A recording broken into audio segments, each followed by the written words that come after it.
سارے وظائف جو آپ کر سکتے ہیں وہ ضرور کریں۔ بہرحال بعض اوقات کسی کی مجبوری ایسی ہو سکتی ہے کہ اسے آفس کی مجبوریوں کی وجہ سے یا اپنے کاروبار کی مصروفیت کی وجہ سے یا بچوں کی دیکھ بھال کی وجہ سے ہماری اسلامی بہنوں کو ٹائم نہ ملے، یا بعض اوقات صحت بھی اجازت نہیں دے رہی ہوتی۔ تو سیم یہی سوال سیدنا علی بن ابی طالب رضی اللہ تعالیٰ عنہ علیہ السلام کی بڑی بہن تھی سیدہ ام ہانی سلام اللہ علیہا، جو نبی علیہ السلام کی کزن لگتی ہیں، مولا علی کی بڑی بہن ہے اور ایجڈ خاتون تھی، نبی علیہ السلام کی بہن ہی لگتی تھی، تو آپ ان کے پاس چلے جایا کرتے تھے۔ تو یہ حدیث سنن نسائی الکبریٰ کے اندر موجود، ہم نے بلو کارڈ کے اندر اس حدیث کا ریفرنس بھی دیا ہوا ہے۔ پہلے میں ان کارڈز کے بارے میں آپ کو بتا دوں، یہ دو کارڈز ہمارے ہیں جو ہم نے شروع میں جن کارڈز کو پرنٹ کیا تھا، جو آپ ڈاک میں منگوا بھی سکتے ہیں۔ ایک بلو کارڈ ہے اور ایک ہے گرین کارڈ۔ بلو کارڈ جو ہے وہ پیچھے سے مجھے دیں، یہاں تو نہیں رکھے ہوئے، دو کارڈ دے دیں۔ بلو کارڈ جو ہے وہ صبح و شام کے اذکار ہیں، اور گرین کارڈ جو ہے وہ فرض نماز کے بعد کے اذکار ہیں۔ ان کے میں نے بڑی حکمت کے ساتھ کلر کوڈنگ کی ہوئی ہے۔ یہ بلو کارڈ ہے، یہ آپ کو پی ڈی ایف اس کا ahlsunnatpak.com سے آپ ڈاؤن لوڈ کر سکتے ہیں، ایپ بھی بنی ہوئی ہے، ہارڈ کاپی بھی ہماری اکیڈمی سے آپ منگوا سکتے ہیں۔ فون صبح 9 سے لے کے 5 بجے تک آن ہوتا ہے، +92 کے کوڈ کے ساتھ 32159000162 032159000162۔ بلو کارڈ میں حکمت ہے، آپ بتا بلو کارڈ دنیا کا ایک بلو کارڈ ہے، وہ ہے یو کے میں ورک پرمٹ کو بلو کارڈ کہتے ہیں۔ یہ آخرت کا بلو کارڈ ہے، صبح شام کے سنت اذکار، اکثر بخاری مسلم سے۔ دوسرا کارڈ ہے یہ گرین کارڈ، آخرت کا۔ دنیا کا بھی گرین کارڈ ہوتا ہے، وہ تو سب کو ہی پتا ہے، امریکن نیشنلٹی۔ یہ آخرت کا گرین کارڈ، فرض نماز کے بعد سنت اذکار۔ پھر میں نے ایک مختصر کارڈ بھی بلو کارڈ میں سے نکالا، یہ اورنج کارڈ، جادو ٹونا، وبائی امراض، قدرتی حادثات سے بچنے کے سنت وظائف۔ یہ سب آپ کو پی ڈی ایف فارم میں اویلیبل ہیں، فریلی آپ ڈاؤن لوڈ کر کے۔ اس میں صرف 5 اذکار ڈالے تھے، جو بلو کارڈ پورا نہیں پڑھ سکتا کم از کم یہ پڑھ لے، تو اس کے لیے اس معاملے میں انشاءاللہ تعالی آسانی ہو جائے گی۔ تو یہ تینوں کارڈ جو ہے نا جی، کوشش تو کریں کہ یہ کارڈ روزانہ آپ لوگ پڑھیں، آپ کے لیے بینیفیشری ہوں گے انشاءاللہ تعالی۔ بل سنن نسائی الکبریٰ کی طرف آئیں، وہ جو حدیث میں بیان کر رہا ہوں۔ ترمذی میں بھی روایت موجود ہے، لیکن ترمذی والی روایت جو ہے نا کمزور ہے۔ صحیح سند اس کی سنن نسائی الکبریٰ کے اندر ہے۔ ہمارے بلو کارڈ میں 19 نمبر کے اوپر یہ وظیفہ ہے۔ انٹرنیشنل نمبر کے مطابق 10680، 10680 نمبر حدیث ہے۔ سیدہ ام ہانی کہتی ہیں، یا رسول اللہ میں بوڑھی ہو گئی ہوں، لمبے وظیفے مجھ سے کوئی نہیں ہوتے، مجھے کوئی ایک وظیفہ ایسا بتا دیں جو میں کر لوں، میرے لیے کفایت کرے۔ سر جو وظیفہ پھر لیا ہے نا مولا علی کی بہن نے، وہ ایسا وظیفہ ہے کہ مجھے ابھی تک اتنا تگڑا اور کوئی وظیفہ نہیں احادیث میں نظر آیا جس کی اتنی فضیلت ہو۔ آپ علیہ السلام نے فرمایا 100 دفعہ روزانہ سبحان اللہ پڑھ لیا کرو، تمہیں 100 غلام آزاد کرنے کا ثواب ملے۔ سر روزہ اگر آپ توڑ بیٹھیں تو ایک غلام آزاد کرنا پڑتا ہے، تو 100 روزوں سے بھی کے برابر یہ آپ سمجھ لیں۔ 100 دفعہ الحمدللہ پڑھ لیا کرو، تمہیں 100 گھوڑے اللہ کی راہ میں جہاد کے لیے بھیجنے کا ثواب ملے۔ 100 دفعہ اللہ اکبر پڑھ لیا کرو، تمہیں 100 اونٹ اللہ کی راہ میں بھیجنے کا، قربان کرنے کا، نہر کرنے کا ثواب ملے گا۔ 100 اونٹ، سر ایک اونٹ کی قیمت آلموسٹ 2-2.5 لاکھ روپے، کروڑوں روپے کا وظیفہ ہے جی، یہ ملینز آف ڈالرز کا یہ وظیفہ ہے فری میں۔ اور 100 دفعہ لا الہ الا اللہ پڑھ لیا کرو، یہ زمین و آسمان کے درمیان جتنا فاصلہ ہے اس کو ثواب سے بھر دے۔ سر لا الہ الا اللہ کے پھر برابری کون کر سکتا ہے؟ وہ حدیث بطاقہ ہے نا، کاغذ کے پرزے والی حدیث جامع ترمذی میں، کہ ایک شخص کے 99 دفاتر گناہوں کے کھولے جائیں گے اور نامہ مال تل رہا ہوگا، تو اللہ تعالیٰ فرمائے گا میں کسی کے ساتھ ناانصافی نہیں کرتا۔ دوسری طرف ایک کاغذ کا ٹکڑا ڈالا جائے گا جس پہ لا الہ الا اللہ لکھا ہوگا۔ وہ شخص کہے گا یہ ایک ٹکڑا کیا کر سکتا ہے، بس وہ رکھنے کی دیر ہوگی، وہ پڑھنا بھاری ہو جائے گا۔ اللہ کے نام سے تو وزنی کوئی چیز نہیں ہو سکتی، اسے کہتے ہیں کاغذ کے پرزے والی حدیث، اس کے لیے جنت کا حکم ہو جائے گا۔ لا الہ الا اللہ کا مقابلہ نہیں ہے۔ تو یہ 4 وظیفے ہیں، سبحان اللہ، الحمدللہ، اللہ اکبر، لا الہ الا اللہ۔ یہ اتنا محبوب وظیفہ ہے کہ جو سنن نبی داؤد میں، جامع ترمذی میں صلاۃ و تسبیح والی حدیث ہے، اس میں 300 دفعہ کون سے کلمات پڑھے جاتے ہیں؟ یہی سبحان اللہ والحمدللہ ولا الہ الا اللہ واللہ اکبر، بس اتنا ہی پڑھنا ہوتا ہے۔ یہ ولا حول ولا قوت الا باللہ کی حدیثیں الگ سے ہیں، لیکن صلاۃ و تسبیح میں اتنا ہی پڑھنا ہوتا ہے، چاروں کلمات۔ حتیٰ کہ صحیح مسلم میں حدیث ہے، نبی علیہ السلام نے فرمایا یہ چار کلمات مجھے ہر اس چیز سے بڑھ کر محبوب ہیں جن پہ سورج طلوع ہوتا ہے. یعنی دنیا اور جو کچھ دنیا کے اندر ہے اس سے بڑھ کر مجھے یہ چیز محبوب ہے کہ میں یہ چار کلمات کہہ لوں. سبحان اللہ والحمد للہ ولا الہ الا اللہ واللہ اکبر. اور صحیح مسلم کی ایک اور حدیث ہے کہ نبی علیہ السلام نے فرمایا اللہ تعالیٰ کو اس سے بڑھ کر کوئی اور کلمات محبوب نہیں ہے. اور یہ حصہ بخاری میں بھی ہے اس کا. اور اس میں اللہ تعالیٰ کی طرف سے کوئی پابندی نہیں ہے, تم ان کی ترتیب بھی بدل سکتے ہو. یعنی سبحان اللہ کے بعد آپ اللہ اکبر پڑھ لیں, پھر لا الہ الا اللہ, کوئی فرق نہیں. یہ ایک اوپن چیز ہے. آپ یوں بھی کر سکتے ہیں کہ پہلے 100 دفعہ پڑھ لیں سبحان اللہ سبحان اللہ سبحان اللہ, الحمدللہ الحمدللہ الحمدللہ, اللہ اکبر, کیونکہ را کو پھر لام سے ملائیں گے, اللہ اکبر اللہ اکبر اللہ اکبر, لا الہ الا اللہ لا الہ الا اللہ لا الہ الا اللہ. اور یوں بھی پڑھ سکتے ہیں, وہ زیادہ بہتر ہے, سبحان اللہ والحمد للہ ولا الہ الا اللہ واللہ اکبر. کیونکہ اکبر پہ وقف کریں گے, ورنہ یہ سبحان اللہ تو الحمدللہ ہی پڑھ نہیں سکتے آپ, کیونکہ الحمدللہ الحمدللہ بنے گا کنٹینیوس, جیسے اللہ اکبر اللہ اکبر اللہ اکبر بن, تو وقف کرنا پڑے گا. سوائے سبحان اللہ کے, سبحان اللہ یہ تو پڑھ سکتے ہیں, لیکن الحمدللہ کو الحمدللہ وقف کرنا پڑے گا. اللہ اکبر اگر ملائیں گے تو اللہ اکبر اللہ اکبر, را کو لام سے, تو اس کی بجائے اتنی مشکل میں نہ پڑے, سبحان اللہ والحمدللہ ولا الہ الا اللہ واللہ اکبر. ایک تسبیح پڑھ لے, چاروں وظیفے 100 دفعہ ہو جائیں گے, کیونکہ نبی علیہ السلام نے اجازت دے دی ہے نا, آگے پیچھے دائیں بائیں کچھ بھی کر سکتے ہو. اور یہ ترتیب تو صلاۃ و تسبیح میں موجود ہے. نبی علیہ السلام نے کلمات پڑھے بھی ہیں. آپ کو پتہ ہے تبلیغی جماعت والے 3 وظیفے بتاتے ہیں, ویسے بڑی سمجھداری سے ہی کسی نے وہ ڈیوائز کیے ہوئے ہیں. 100 دفعہ وہ یہ بتاتے ہیں سبحان اللہ والحمد للہ ولا الہ الا اللہ واللہ اکبر. وہ ساتھ وہ بتاتے ہیں ولا حول ولا قوت الا باللہ, وہ بھی پڑھ سکتے ہیں. وہ بھی صحیح بخاری میں رات کو اٹھتے وقت کی دعا ہے. العلی العظیم تک بھی پڑھ سکتے ہیں, وہ ابن ماجہ میں موجود ہے. میرا ایک یوٹیوب پہ کلپ ہے 6 کلموں کا ثبوت, تو میں نے بتایا 4 کلمے ثابت ہیں, 2 مولویوں کے لکھے ہوئے ہیں, آخری والے جو ہیں. تو بلکہ وہ میرا بیٹا تو وہ اس کے وہ کورس میں آیا تو اس نے وہ 2 یاد ہی نہیں کیے, تو اس کو ماں کہہ رہی یاد کرو, کہتی ثابت, وہ کہتا ثابت ہی نہیں ہے تو کیوں ساری یاد کر. ہم ریکویسٹ کریں گے, ہمارے پاس بھی وہ کورس اسلامیات کا جو ہے نا اس کو ریویو کرنے کے لیے بھیجا ہوا ہے ہماری اکیڈمی میں انہوں نے, تو ہم اس میں ان کو ریکویسٹ کریں گے کہ یہ آخری 2 کلمے نکال دیں, پہلے 4 کلمے ثابت ہیں. وہ تو ثابت ہی نہیں ہے, تو خام خواہ لوگوں کو آپ رٹا رہے ہیں. الٹا جن لوگوں کی شادی ہونے والی ہوتی ہے وہ بیچارے ٹینشن میں پڑے ہوتے ہیں 6 کلمے یاد کرنے کے, حالانکہ کلمے کے ساتھ تو کوئی تعلق ہی نہیں اس کے. تو یہ جو صلاۃ و تسبیح کے اندر بھی پڑھا جاتا ہے, لیکن اس میں لا حول ولا قوت الا باللہ نہیں, وہ تو لادہ سے بخاری مسلم میں حدیث ہے کہ جنت کے خزانوں میں سے ایک خزانہ ہے لا حول ولا قوت الا باللہ. تو آپ پڑھنا چاہتے ہیں ضرور پڑھیں, اس میں وظیفے کے طور پہ آپ پوری تسبیح اس کی پڑھ لیں بے شک. تو تبلیغ جماعت والے یہ بتاتے ہیں 100 دفعہ درود شریف بتاتے ہیں اور 100 دفعہ استغفار بتاتے ہیں. تو بہت انٹلیکچوئل چیز ہے. یہ وظیفہ اتنا کمال ہے کہ آپ کے ہر فرض نماز کے بعد یہ وظیفہ نبی علیہ السلام نے مشروع کیا ہے. مسلم شریف میں حدیث ہے ہر فرض نماز کے بعد یہ وظیفہ پڑھنے والا کبھی نامراد نہیں جاتا. 33 دفعہ سبحان اللہ, 33 دفعہ الحمدللہ اور 34 دفعہ اللہ اکبر. اور ایک حدیث میں ہے مسلم شریف کی کہ جو پڑھے 33 دفعہ سبحان اللہ, 33 دفعہ الحمدللہ, 33 دفعہ اللہ اکبر اور 100 کا عدد پورا کرنے کے لیے پڑھ لے لا الہ الا اللہ وحدہ لا شریک لہ لہ الملک ولہ الحمد وہو علی کل شیء قدیر.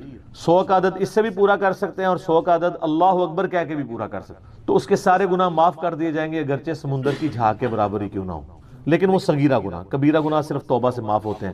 وہ صحیح مسلم میں حدیث ہے کہ اگر بڑے گناہوں سے بچا جائے تو ایک جمعے سے دوسرا جمعہ, ایک رمضان سے دوسرا رمضان اور ایک نماز سے دوسری نماز درمیان کے گناہوں کا کفارہ بن جائے گی.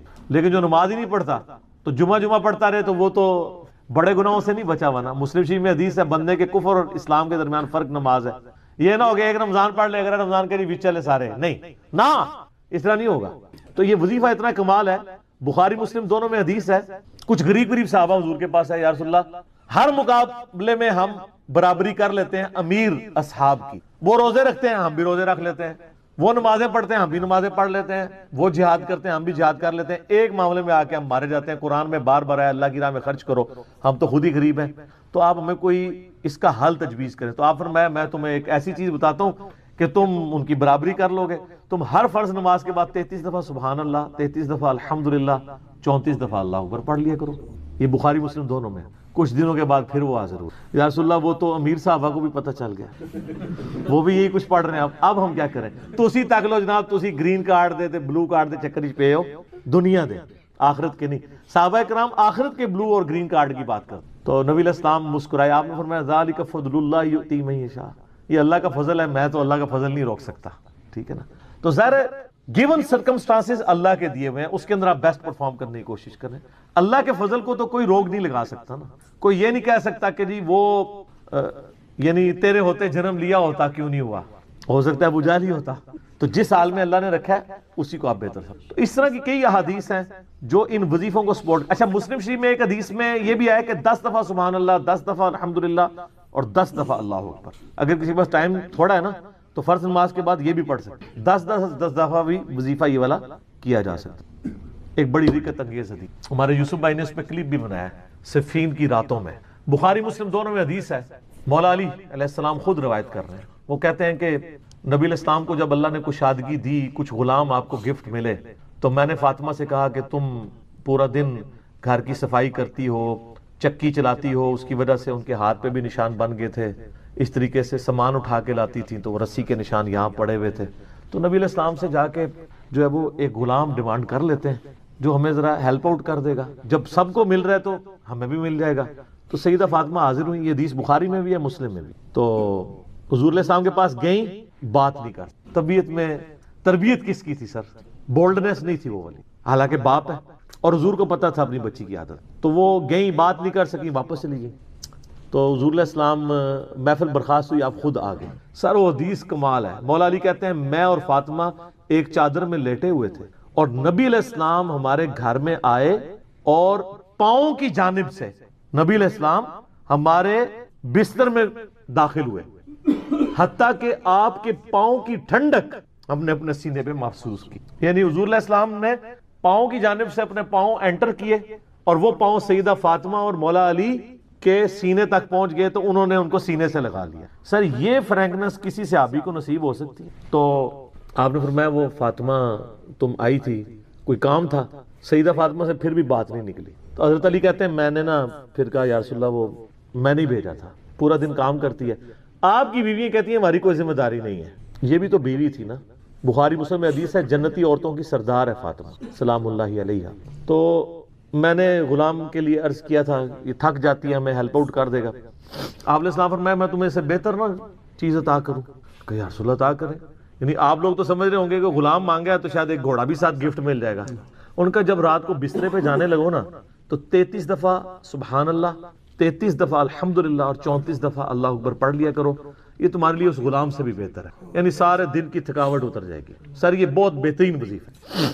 تو اچھا یہ حدیث مولا علی پوری زندگی سنایا کرتے تھے، کیونکہ حضرت فاطمہ اور مولا علی کی ایک محبت بڑی مثالی تھی۔ پھر لوگ بھی جو ہے نا وہ مولا علی سے پوچھا کرتے تھے وہ فاطمہ والی حدیث، تسبیح فاطمہ، اسے تسبیح فاطمہ اسی لیے کہا جاتا ہے۔ تو یہ حدیث جب بیان کی مولا علی نے تو آگے نے تابعین نے پوچھ لیا، بخاری مسلم دونوں میں ہے کہ حضرت علی کہتے ہیں کہ وہ دن ہے آج کا دن ہے، میں نے کبھی یہ وظیفہ چھوڑا نہیں ہے۔ سر استقامت تو خود مل جاتی ہے، جس کے بسترے میں جا کے نبی علیہ السلام وظیفہ سکھا رہے ہوں تو وہ پوری زندگی اس واقعے کو کبھی بھول سکتا ہے کہ مجھے خود آ کے میرے بسترے میں آ کے، اور حتیٰ کہ آپ کے قدم مبارک میرے سینے سے لگے تھے، اس حال میں حضور نے مجھے یہ تحفہ دیا ہے، وہ تحفہ کوئی بھلا سکتا ہے؟ تو تابعی نے کہا کہ مولا علی سے کہا کہ کیا جنگ صفین کی راتوں میں بھی آپ یہ وظیفہ پڑھا کرتے تھے جب مسلمانوں پہ اتنا مشکل وقت تھا، آپ میدان جنگ میں تھے؟ آپ دیکھیں 30 سال کے بعد مولا علی کو تلوار دوبارہ اٹھانا پڑی اسلامی نظام کو بچانے کی۔ تو مولا نے کہا ہاں صفین کی راتوں میں بھی میں نے کبھی یہ وظیفہ نہیں چھوڑا۔ تو اس پہ وہ کلپ بنایا تھا صفین کی راتوں میں، یہ اتنا کمال کا وظیفہ۔ اللہ تعالیٰ ہمیں اس وظیفے پہ استقامت دے، اور کچھ نہ کر سکیں یہ ضرور کیا کریں۔ بخاری مسلم میں حدیث ہے، عائشہ کہتی ہیں نبی علیہ السلام نے فرمایا کہ اللہ تعالیٰ کو سب سے بڑھ کر محبوب عمل وہ ہے جو مستقل مزاجی سے کیا جائے، خواہ تھوڑا ہی کیوں نہ ہو، بنسبت اس عمل کے جو بہت زیادہ ہو لیکن مستقل مزاجی سے نہ ہو۔ ایک بندہ ایک دن 1000 دفعہ سبحان اللہ پڑھتا ہے، اگلے دن 10 دفعہ پڑھتا ہے، اس سے بہتر روزانہ ہی 10 دفعہ پڑھ لے۔ تو یہ وظیفہ 100 دفعہ پڑھنے کے لیے کوئی زیادہ ٹائم ریکوائرڈ نہیں ہوتا۔ آپ روٹین میں ہیں، آپ پاس دونوں آپشن ہیں، الگ الگ کر کے پڑھ لیں تب بھی ٹھیک ہے، ایک ہی دفعہ میں پڑھ لیں سبحان اللہ والحمدللہ ولا الہ الا اللہ واللہ اکبر تب بھی درست ہے۔ اور فرض نماز کے بعد تو اور کوئی وظیفہ، ایک آیت الکرسی والا وظیفہ اور یہ تسبیح فاطمہ والا وظیفہ اور تکبیر بلند کرنا، استغفار پڑھنا، اللہم انت السلام منک السلام، سارے اذکار اس میں لکھے ہوئے ہیں۔ چند ایک وظائف تو ضرور پڑھیں اور اس میں یہ والا وظیفہ کبھی نہ چھوڑیں، یہ بہت ایکسٹرا آرڈنری۔ مغرب کی اذانیں شروع ہو چکی ہیں، بقیہ سوالات انشاءاللہ اذان مغرب کے وقفے کے بعد انشاءاللہ۔ جزاکم اللہ۔ جامعہ ترمذی میں اور مسند امام احمد میں صحیح سند کے ساتھ یہ حدیث موجود ہے کہ اللہ کے محبوب صلی اللہ علیہ وآلہ وسلم نے فرمایا کہ جو شخص قیامت کو اپنی آنکھوں سے دیکھنا چاہے تو وہ سورۃ التکویر پڑھ لے اور سورہ الانفطار پڑھ لے، یہ دونوں صورتیں آ جائیں گی، اور سورۃ الانشقاق پڑھ لے، وہ اس کے بعد آتی ہے سورۃ المطففین کے بعد۔ یہ تین صورتیں ایسی ہیں کہ اگر کسی نے قیامت کو اپنی آنکھوں سے دیکھنا ہے، وہ یعنی ویڈیو فلم اس کی دیکھنی ہے قیامت کے دن کا نقشہ، تو ان تین صورتوں کو پڑھ لیں۔ بڑی جاندار یہ صورتیں ہیں۔ اللہ کا نام لے کے شروع کرتے ہیں۔ اعوذ باللہ من الشیطان الرجیم، بسم اللہ الرحمن الرحیم۔ اذا الشمس کورت، وہ وقت یاد کرو جب سورج کو لپیٹ دیا جائے گا۔ وَإِذَا النُّجُومُ انْكَدَرَتْ، اور ستارے بکھر جائیں گے۔ میں نے پہلے بھی عرض کیا قیامت والے دن اللہ تعالیٰ نے گریویٹیشنل فورس کو ڈسٹرب کر دینا ہے، اور اس کا اینڈ رزلٹ یہ ہے کہ پھر گریویٹی اگر ڈسٹرب ہو جائے تو اس کائنات کے اندر جتنے اجرام فلکی ہیں، جتنے بھی سیٹلائٹس ہیں، یہ سب کے سب تباہ و برباد ہو جائیں گے۔ جتنے بھی سن ہے، جتنے بھی سورج ہیں، وہ تمام کے تمام اس کی وجہ سے ایک دوسرے میں مل کے ختم ہو جائیں گے۔ تو وہ وقت یاد کرو جب سورج کو لپیٹ دیا جائے اور ستارے بکھر جائیں۔ وَإِذَا الْجِبَالُ سُيِّرَتْ، اور پہاڑوں کو اکھیڑ دیا جائے۔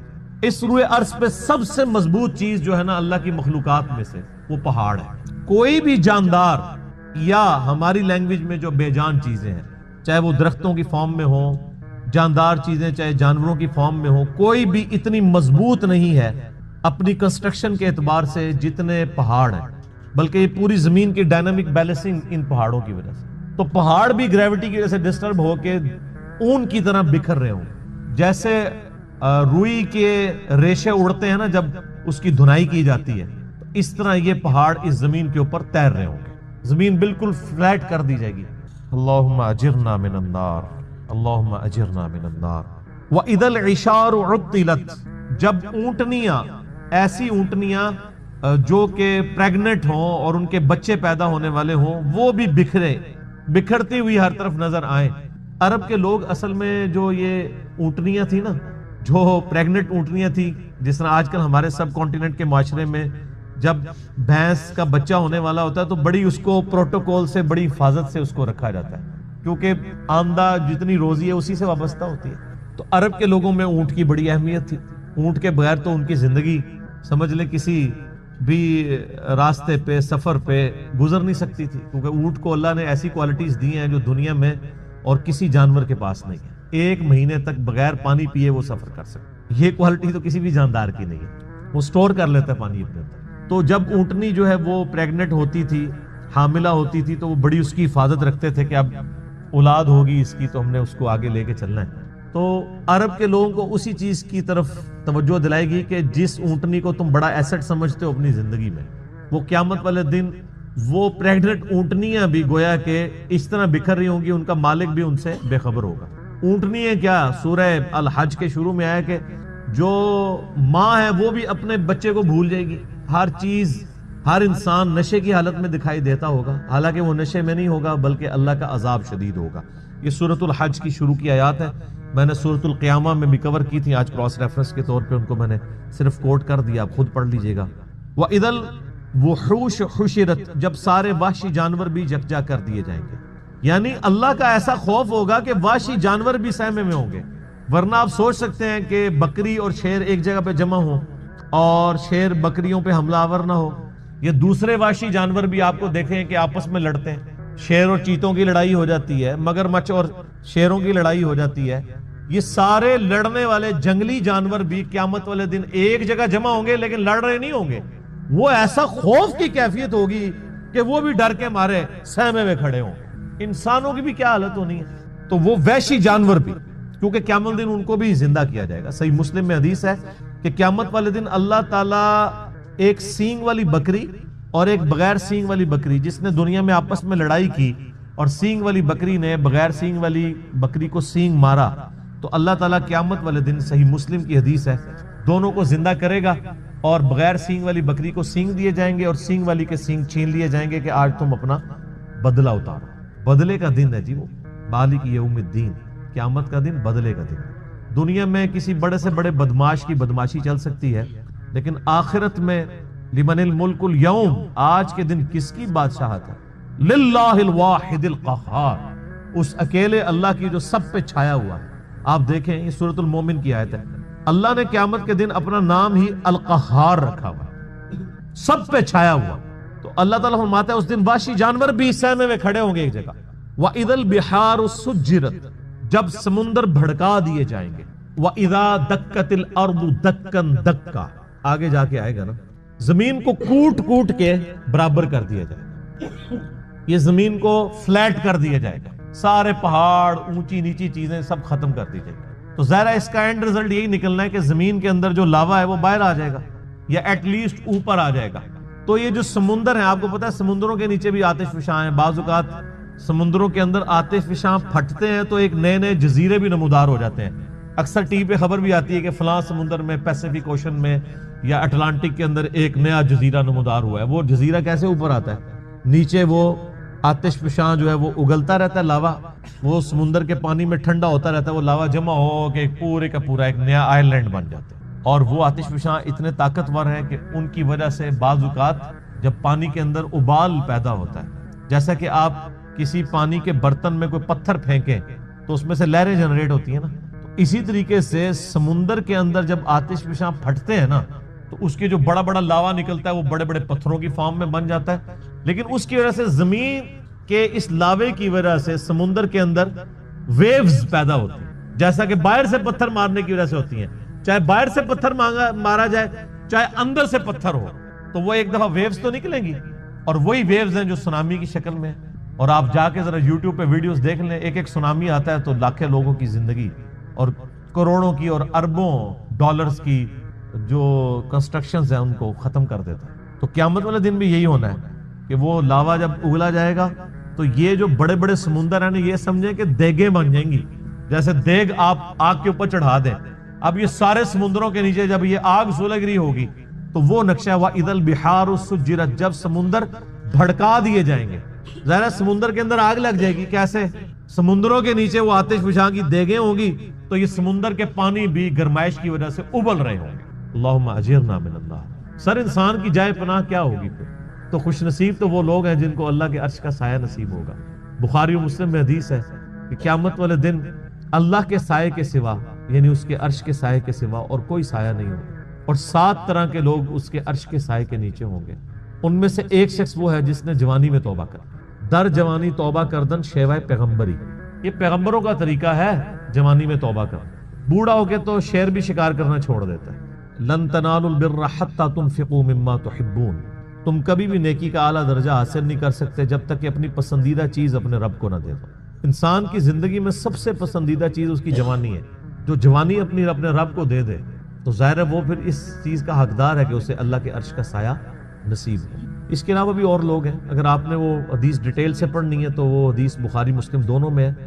آپ مشکات کی پہلی جلد میں کتاب المساجد چیپٹر میں چلے جائیں تو یہ آپ کو شروع میں یہ حدیث مل جائے گی، کیونکہ اس میں ایک وہ شخص بھی ہے جس کا دل مسجد میں اٹک رہا ہو، اسی لیے وہ مساجد والے چیپٹر میں لے کے آئے ہیں مشکات والے امام۔ تو اللہ تعالیٰ ماتا ہے اس دن سمندر بھڑکا دیے جائیں گے۔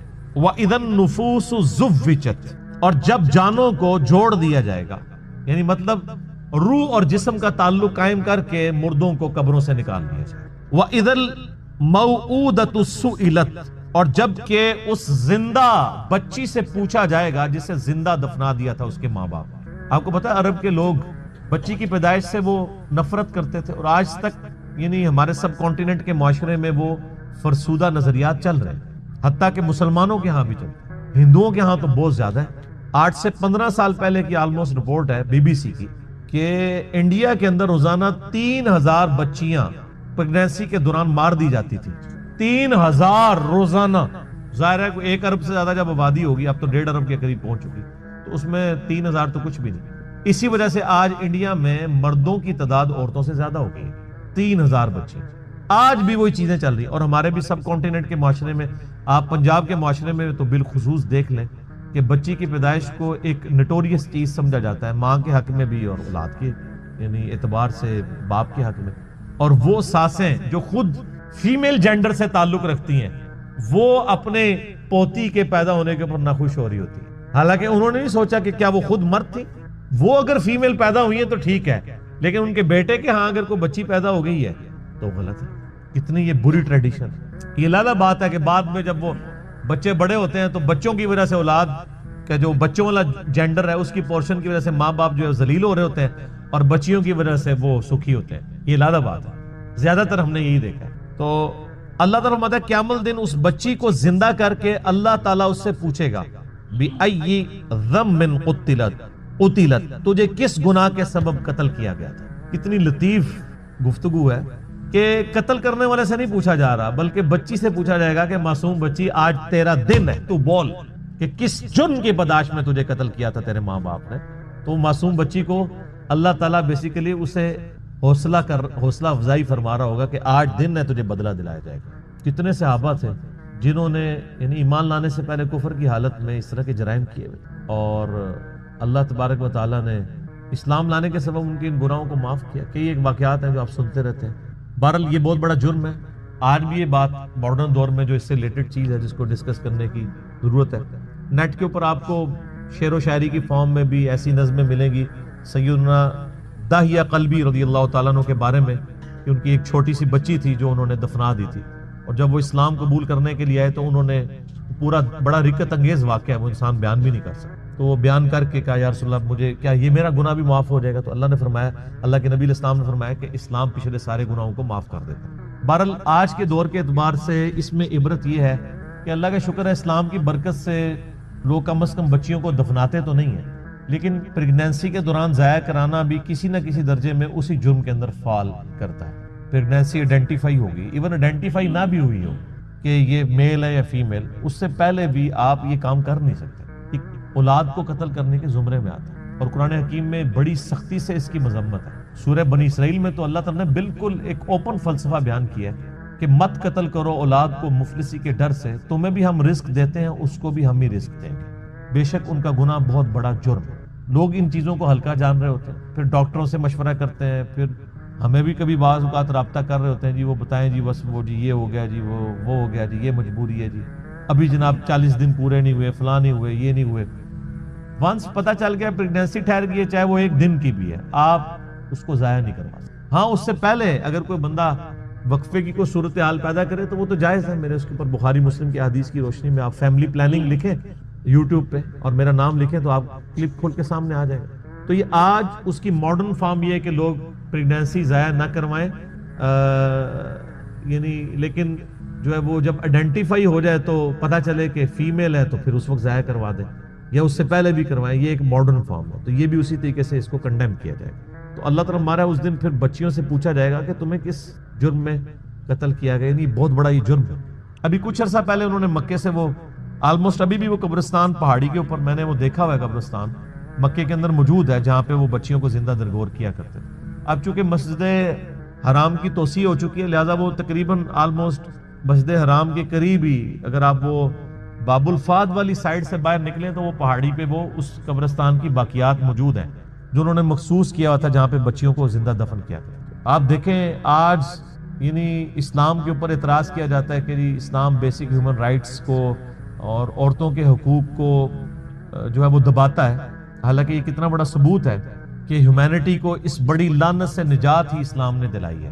آج بھی آپ دیکھ لیں جو اسلام نے عورتوں کو عزت دی ہے کسی اور معاشرے نے نہیں دی، اس لیے آپ دیکھیں جب غیر مسلم عورتیں مسلمان ہوتی ہیں آپ ان کے انٹرویو سنیں تو وہ آپ کو پتہ ہے اس وقت جو غیر مسلم مسلمان ہو رہے ہیں نا ان میں 67% عورتیں ہیں اور 33% جو ہیں وہ مرد ہیں۔ عورتیں کہتی ہیں ہم سیکیور فیل کر رہی ہیں، ہمیں تو اسلام میں آ کے پتہ چلا ہے کہ عورت کی عزت ہی اسلام میں، وہاں گورے تو مطلب جو گوروں کے ملک میں تو گوریاں تو ترس جاتی ہیں کہ ان کو کوئی مخلص خاوند ملے، اور یہاں پہ مل جاتے ہیں اسلام کی وجہ سے، خاوند کیا غلام مل جاتے ہیں کتنی عزت۔ اور عورتیں جس طرح بوڑھی ہوتی ہیں ان کی عزت میں اضافہ ہوتا ہے، عورتیں سٹرانگ ہوتی جاتی ہیں اور مرد کمزور ہوتا جاتا ہے. اور جب ماں بن جاتی ہے تو آپ دیکھ لیں ہمارے سب کانٹیننٹ کے معاشرے میں کتنی عزت ہے. چند ایک مثالیں آپ ایک نوٹوریس دیں گے، اوورال تو ایک ورتھ ہے نا. اسی لیے یعنی جو غیر مسلم عورتیں مسلمان ہوتی ہیں وہ اسی چیزوں کو اپریشیٹ کرتی ہیں. آپ مسلمان عورت کو پوری زندگی اس پہ قائل کرتے ہیں کہ وہ نقاب کرے، اور غیر مسلم عورت مسلمان ہوتے ہی حجاب شروع کر دیتی ہے. اور آپ ان کے انٹرویو سنیں، وہ آپ کو خود بی بی سی انٹرویو کر چکی ہے ان سے، سی این این پہ آئے ہوئے ہیں، وہ کہتا ہے انہوں نے ڈیفینڈ کیا پورا نقاب کر کے عورتیں بیٹھی ہیں، اور کوئی جاہل عورتیں نہیں، پڑھی لکھی عورتیں. بلکہ آپ یوٹیوب پہ ایک ڈیبیٹ ہے، غالباً ایک فرانس میں ایک میکینیکل انجینئر تھی، وہ عورت جو مسلمان ہوئی اس نے پورا کالا نقاب اور پورا برقع کیا ہوا، اور دوسری طرف انہوں نے ایک مسلمان ملک کی ایک بال کھول کے مسلمان عورت بٹھائی ہوئی تھی، اور ڈیبیٹ یہ ہو رہی تھی کہ برقع ضروری ہے کہ نہیں. وہ غیر مسلم مسلمان ہونے والی برقعے کو ڈیفینڈ کر رہی تھی، اور جو پیدائشی مسلمان ہے کچھ بھی ہے تیرے محبوب کی امت سے ہے، وہ کہہ رہی تھی یہ ضروری نہیں ہے. تو پھر اس عورت نے جو نیو مسلم تھی اس نے جو دلائل دیے ہیں، یوٹیوب کے اوپر یہ ڈیبیٹ پڑی ہوئی آپ دیکھ لیں. تو اس نے کہا میں نے تو اسلام میں آ کے اسلام کی خوبصورتی دیکھی ہے کہ عورت کی عزت ہے. سورۃ الکہف اتنی مبارک سورت ہے، اتنی مبارک سورت ہے. سچی بات یہ ہے کہ اگر سورۃ الکہف کے فوائد اور ثمرات پہ گفتگو کی جائے تو میں مبالغہ نہیں کرتا، اس کے فوائد اور ثمرات اور اس سے مستنبط مسائل پہ گفتگو کی جائے ساری رات بیت جائے اور یہ سورت ختم نہ ہو. لیکن میں 3 جھلکیاں آپ کے سامنے رکھ دیتا ہوں. رسول اللہ صلی اللہ علیہ وسلم نے فرمایا من قرأ سورۃ الکہف فی یوم الجمعہ، جو شخص جمعہ کے دن سورۃ الکہف پڑھ لیتا ہے اسے کیا ملتا ہے؟ پہلا انعام اضاء له ما بین الجمعتین. صبح جمعہ ہے، اللہ سب کو توفیق دے اس سورت کو پڑھنے کی. جو سورۃ الکہف پڑھ لیتا ہے اگلے جمعے تک اللہ ذو جلال اس کی زندگی کے اندر روشنی پیدا کر دیتے، اس کی سوچ بھی روشن، اس کی نیت بھی روشنی، اور اس کے ارادوں میں روشنی، اس کے تخیلات کی وادیوں میں روشنی، تصورات روشن، اور اللہ ذو جلال نے اس کو جو توفیق دی اس کے اقوال بھی روشن، اس کے اعمال بھی روشن. اور یہ میری اور آپ کی ضرورت ہے. آپ نے ایک دوسری حدیث میں فرمایا من قرأ سورۃ الکہف فی یوم الجمعہ، جو انسان سورۃ الکہف پڑھ لیتا ہے اللہ عز و جلال اس کے گناہوں کو معاف فرما دیتے ہیں. 2 ہفتوں کے درمیان، 2 جمعے کے درمیان غفر له ما بین الجمعتین وفضل 3 ایام. سورۃ الکہف جمعے کے جو پڑھ لیتا ہے 10 دنوں کے گناہوں کو اللہ عز و جلال معاف فرما دیتے ہیں. ہم نے اس لیے سورت کو حفظ کرنے کا ایک مسابقہ رکھا تھا کہ اللہ کے پیارے پیغمبر نے فرمایا من حفظ 10 آیات من قرأ 10 آیات من سورۃ الکہف، روایات بتاتی ہیں جو سورۃ الکہف پڑھ لے یا اس کی پہلی یا آخری 10 آیتوں کو یاد کر لیتا ہے عصم من فتنۃ الدجال، اللہ تعالیٰ اسے دجال کے فتنے سے محفوظ فرما دیں گے. اس کا مطلب یہ نکلا کہ اگر دجال کے فتنے سے محفوظ انسان ہو سکتا ہے تو چھوٹی چھوٹی دجالیوں سے تو اللہ ضرور محفوظ کریں گے. جمعے کی فضیلت اتنی ہی انسان اگر سمجھ لے جس کے بارے میں خود رسول اللہ صلی اللہ علیہ وسلم نے فرمایا، اور یہ روایت عبداللہ ابن عمر رضی اللہ تعالی عنہ اور ابو ہریرہ رضی اللہ تعالی عنہ سے مروی ہے. صحیح مسلم کی 865 نمبر روایت ہے لَيَنْتَهِيَنَّ أَقْوَامٌ عَنْ وَدْعِهِمُ الْجُمُعَاتِ، لوگ جمعہ چھوڑنے کے جرم کو چھوڑ دیں. أَوْ لَيَخْتِمَنَّ اللَّهُ عَلَى قُلُوبِهِمْ، وگرنہ اللہ تعالیٰ ان کے دلوں پر مہر لگا دیں گے. ثُمَّ لَيَكُونُنَّ مِنَ الْغَافِلِينَ، پھر ان کی زندگی غافلوں کی زندگی ہو جائے گی. اور ایک دوسری روایت کے الفاظ یہ ہیں من ترک 3 جمع متہاونا، جو شخص 3 جمعے سستی کرتا ہوا چھوڑ دیتا ہے طبع اللہ علی قلبی، اللہ تعالی اس کے دل پر مہر لگا دیتے ہیں. رسول اللہ صلی اللہ علیہ وسلم نے جمعے کی فضیلت کے متعلق فرمایا سیدنا ابو